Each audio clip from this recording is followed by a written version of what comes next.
কানে হেডফোন গুঁজে গান শোনার অভ্যাস এখন প্রায় মহামারীর মতো, কিন্তু শখের দামি গ্যাজেটটি যে আসলে শরীরে বিষ ঢেলে দিচ্ছে সেটা আমরা অনেকেই জানি না। গবেষণায় এমনটাই দেখা গেছে। পছন্দের সব হেডফোনে লুকিয়ে থাকা ক্যান্সার সৃষ্টিকারী রাসায়নিক উপাদানগুলো ব্যবহারকারীদের জন্য অদৃশ্য নীরব ঘাতক।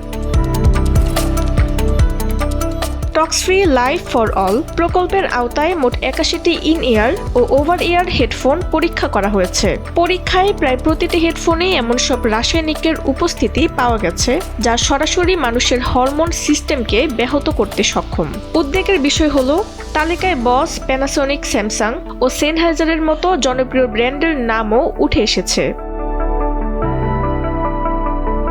গবেষণায় মূলত হরমোন ব্যাহতকারী রাসায়নিকের উপস্থিতি পরীক্ষা করা হয়েছে। এতে বিপিএ এবং বিপিএস পাওয়া গেছে, যা বিজ্ঞানের ভাষায় চিরস্থায়ী রাসায়নিক হিসেবে পরিচিত।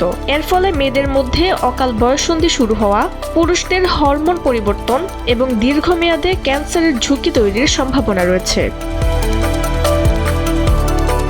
পরীক্ষিত হেডফোনগুলোর প্রায় ৯৮%ই বিপিএ পাওয়া গেছে এবং ৩/৪ বেশি নমুনায় বিপিএস এর উপস্থিতি দেখা গেছে।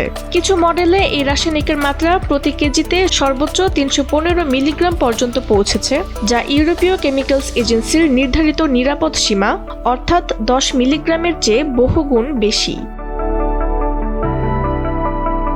বিশেষজ্ঞরা বলছেন, হেডফোনের প্লাস্টিক অংশ থেকে এই রাসায়নিক ধীরে ধীরে বের হয়ে সরাসরি ত্বকের সংস্পর্শে আসে।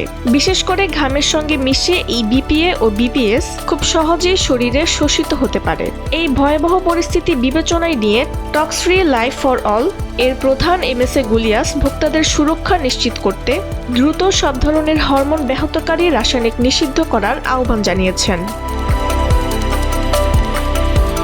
তাসনিম হোসেন লিয়া, সময়ের আলো।